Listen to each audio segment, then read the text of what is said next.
Let us pray in the name of the Father, and of the Son, and of the Holy Spirit. Amen. O Jesus, through the Immaculate Heart of Mary, I offer you my prayers, works, joys, and sufferings on this day for all the intentions of your Sacred Heart, in union with the holy sacrifice of the Mass throughout the world, in reparation for my sins, for the intentions of all my relatives and friends, and in particular for the intentions of the Holy Father. Amen. Let us pray for the intentions of the Holy Father for the month of June, for migrants fleeing their homes. We pray that migrants fleeing from war or hunger, forced to undertake journeys full of danger and violence, find welcome and new opportunities in the countries that receive them. Our Father, who art in heaven, hallowed be thy name. Thy kingdom come, thy will be done, on earth as it is in heaven.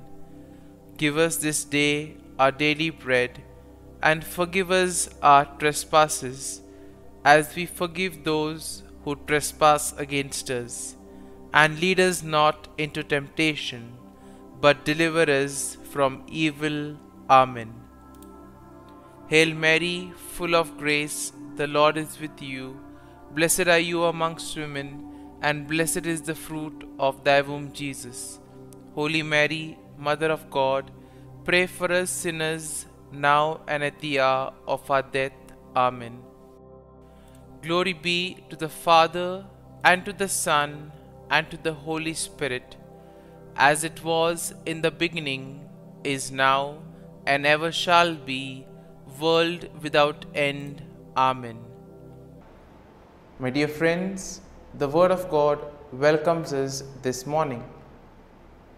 And as we prepare ourselves to enter into this new day,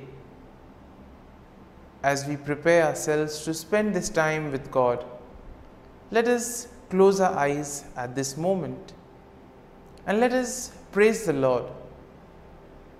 Let us thank Him that He has woken us up this morning. He has given us good health. He has kept us in His love. Most importantly, we see that at every moment His gaze is upon us. He loves us. He protects us. He guides us. And for that, let us praise the Lord. Let us thank the Lord. In our life, we see that there are many moments wherein we do not recognize the presence of God in our lives.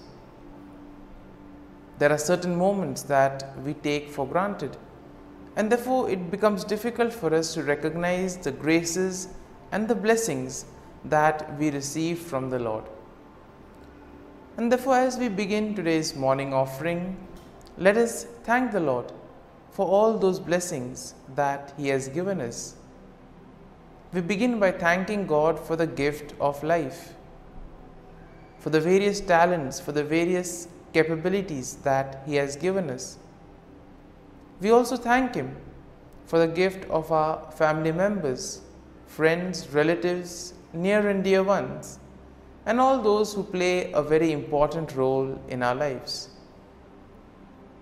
We also continue to pray for all those who have been instrumental in shaping and molding us, and we ask the Lord to bless them abundantly and give them good health of mind and body. We also thank the Lord for giving us this new day, a day that may help us to complete some of the tasks that were left incomplete, or maybe today may give us an opportunity to reach out to others. whatever we do today, let us ask the Lord to be part of it. Let us ask the Lord to guide us, to show us the way, so that whatever we do may indeed reveal His love, joy and mercy to the world. At the same time, let us also thank the Lord for the various opportunities that He has given us, opportunities to use our talents and abilities for the better good. Also, we thank Him for the experiences that we have had. We all remember and cherish the good experiences, but there have been also experiences that have been bitter, that have been difficult, but nonetheless these have been experiences that have taught us valuable lessons in life, and therefore we thank the Lord for these experiences as well. Finally, we also thank the Lord for always being there with us, guiding us, protecting us, and let us ask Him to do the same today, so that every step that we take, every word that we utter, and every action that we do may reveal and radiate the peace, joy and mercy of Christ to people around us. And therefore, my dear friends, let this day be a day of joy and blessings in the name of our Lord Jesus Christ. And therefore, today we shall reflect and meditate on Psalm 52.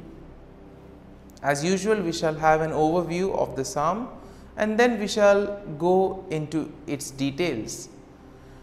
Now, generally speaking, Psalm 52 is a lament that is written by David, and it is likely in response to the treachery of Doeg the Edomite. Now, we know that Doeg the Edomite had betrayed David to King Saul, and this psalm is divided into two main sections. So the first section contains verses 1 to 5, and this will describe the wickedness of Doeg and his eventual downfall, while the second part of the psalm, the second section, which has verses 6 to 9, they offer a contrast between the wickedness of Doeg and the faithfulness of God. Similarly, we see that when we look at the psalm gives us a picture of what it is to be faithful and what it is to trust and place our faith in God. So therefore, verse 1 begins with David directly addressing Doeg, calling him a mighty man who boasts of evil deeds. And then David asks why Doeg boasts of evil and warns him that God will eventually bring him down. In the second verse, we see that David's warning to Doeg continues, and this reminds him that God's judgment will be swift and thorough. David compares Doeg to a sharp razor and a deceitful tongue, highlighting the danger that his words and actions pose. Moving on to verse 3, we see that the verse emphasizes the extent of evil that Doeg does, describing him as the one who loves evil more than good, and therefore lying more than speaking truth. Therefore, we see that Doeg has been one who has been lying a lot rather than speaking the truth and wanting to know the truth. And therefore, Doeg is warned by David that his love of evil will ultimately result in his destruction. And therefore, the following verse 4 also continues this same description that David does of Doeg's wickedness, comparing him to a devouring fire that consumes everything in its path. And therefore, David notes that Doeg has set himself against those who are righteous and warns that God will eventually cut him off. And therefore, this first section is concluded in verse 5, where we have David again warning that God will bring Doeg down. David notes that Doeg will be uprooted and driven away from the land of the living, and that the righteous will ultimately see his downfall. So therefore, this first part of the psalm is kind of a message of hope to most of us.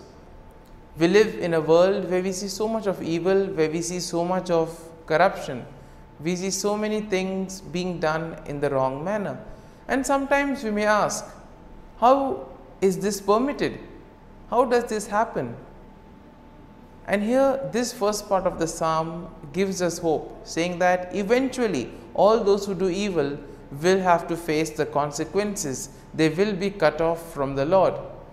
And therefore, the first section of the psalm emphasizes that we need to do good. We need to focus on the truth, focus on righteousness. We now move to the second section of the psalm. And the second section shows us how David contrasts the wickedness of Doeg with the faithfulness of God. And therefore, this begins in verse 6 with a statement of faith in which David declares that he trusts in God's steadfast love and mercy. Now, verse 7 continues with David's description of God's faithfulness, noting that God will ultimately bring down those who trust in their own strength and wealth. And therefore, we are called to place our faith and trust in God. When we place our faith in ourselves or in the worldly things, ultimately they will lead to our downfall. And therefore, David compares the wicked to a green olive tree, which may flourish for a time, but will eventually wither and die. And therefore, nothing is permanent in today's world. Therefore, we need to place our faith and trust in the Lord, so that when the time comes, the Lord will take care of us. Verse 8 emphasizes this contrast between the wickedness of Doeg and the faithfulness of God, as David now declares that he will praise God forever for his steadfast love and justice.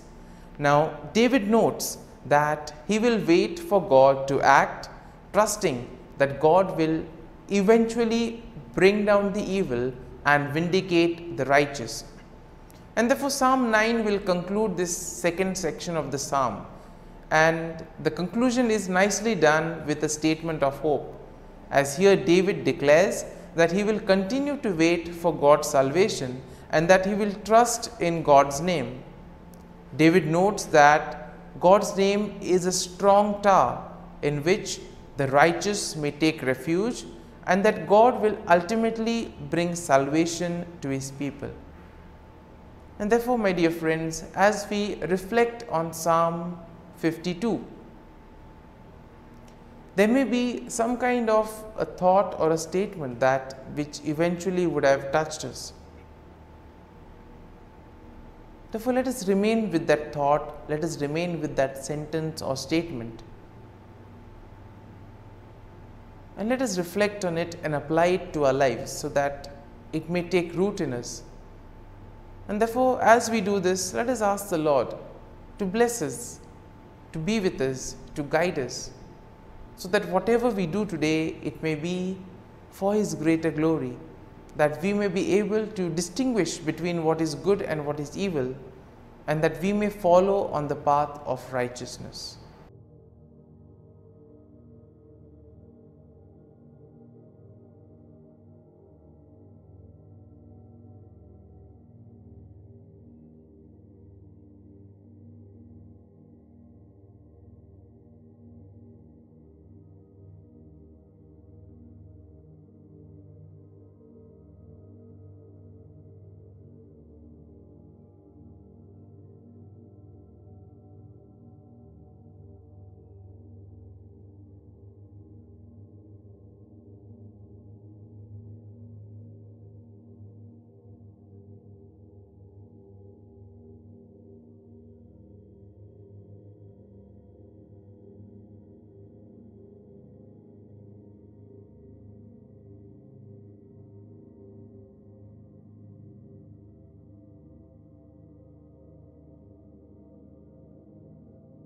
Prayer to Saint Michael the Archangel for protection.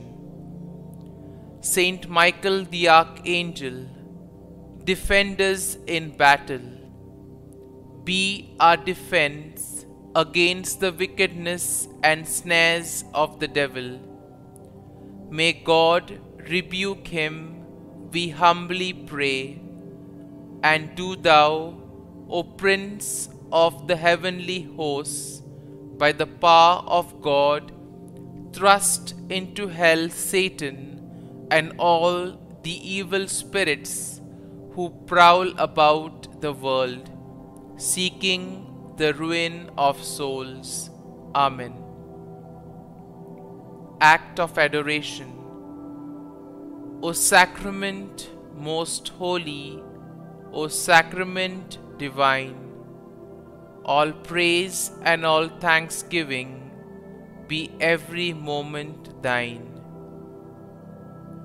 Saint Gertrude Prayer for souls in purgatory. Eternal Father, I offer Thee the most precious blood of Thy divine Son, Jesus, in union with the masses said throughout the world today, for all the holy souls in purgatory, for sinners everywhere, for sinners in the universal church, those in my own home and within my family. Amen. May the divine assistance remain always with us, and may the souls of the faithful departed through the mercy of God rest in peace. Amen. Glory be to the Father, and to the Son, and to the Holy Spirit, as it was in the beginning, is now, and ever shall be, world without end. Amen.